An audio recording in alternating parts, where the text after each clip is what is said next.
Carrot சாதம் எப்படி செய்யறது அப்படிங்கிறது தான் இன்னைக்கு நம்ம பார்க்க போறோம். இது போல நம்ம செஞ்சு குடுத்தா கொஞ்சம் கூட மிச்சம் வைக்காம குழந்தைங்க சாப்பிட்டு வந்துருவாங்க. இப்ப கேரட் சாதம் எப்படி செய்யறதுன்றது தான் பார்க்க போறோம். இது வந்து ரொம்ப சத்து கூட. டெய்லி ஒரு 2 கேரட் உடம்புல சேர்த்துக்கிட்டா விட்டமின் ஏ சத்து நல்லாவே கிடைக்கும். இதுக்கு ஒரு பேன்ல ஆயில் விட்டுக்கிறேன். ஆயில் சூடானதுமே கடுகு, உளுத்தம் பருப்பு சேர்த்துக்கிறேன். ஒரு ஆனியன் நான் பொடிசா கட் பண்ணி சேர்த்துருக்கிறேன். இந்த வெங்காயம் இந்த ஆயில்லயே நல்லா வதங்கட்டும். சால்ட் சேர்த்துக்கிறேன். மஞ்சள் தூள் சேர்த்துக்கிறேன். வெங்காயம் நல்லா வதங்கி வரட்டும். இதில் கொஞ்சம் கறிவேப்பிலை சேர்த்துக்கிறேன்.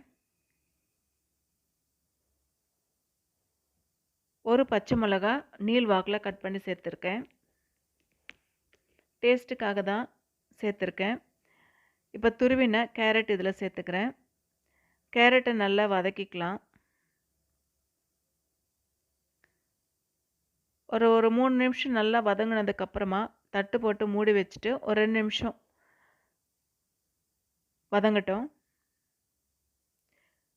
ஸ்டவ்வை மீடியம் ஃப்ளேமில் வச்சுக்கணும். இப்போ 2 நிமிஷம் கழிஞ்சதுக்கப்புறமா எடுத்துட்டு இதில் ரெட் சில்லி பவுடர் கொஞ்சம் சேர்த்துக்கிறேன். ஒரு 1/2 டீஸ்பூன் அளவுக்கு சேர்த்தா போதும். பச்சை மிளகாய் இருக்கணும் நம்ம சேர்த்துருக்கோம். ஜீரகத்தூள் ஒரு 1/4 டீஸ்பூன் அளவுக்கு நம்ம சேர்த்துக்கணும். இது எல்லாத்தையும் நல்லா மிக்ஸ் பண்ணிவிட்டு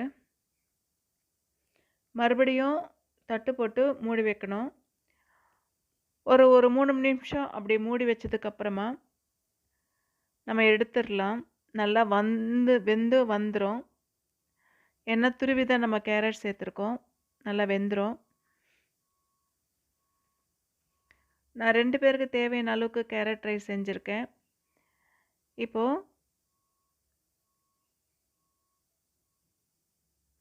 சாதத்தை இதில் சேர்த்துக்கிறேன். நல்லா மிக்ஸ் பண்ணிக்கிறேன்.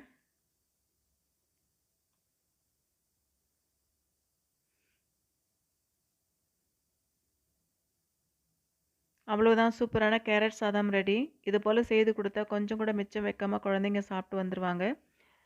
இதே போல் செய்து பார்த்துட்டு எப்படி வந்திருக்குன்னு கமெண்ட் பண்ணுங்கள். நம்மளுடைய சேனலை சப்ஸ்கிரைப் பண்ணாமல் பார்க்குறவங்க சப்ஸ்கிரைப் பண்ணிவிட்டு பாருங்கள். பக்கத்தில் இருக்கிற பெல் ஐக்கானை கிளிக் பண்ணிக்கோங்க. அப்போ தான் அடுத்தடுத்து புது வீடியோஸ் உங்களுக்கு நோட்டிஃபிகேஷனில் வரும். சூப்பரான கேரட் சாதம் ரெடி. இது வந்து டிஃபன் பாக்ஸில் போட்டு லஞ்ச் கொடுத்து விட வேண்டியது தான்.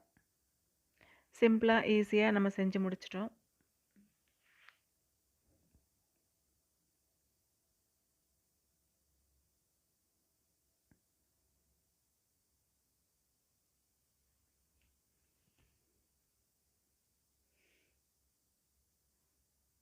கேரட் சாதம் ரெடி.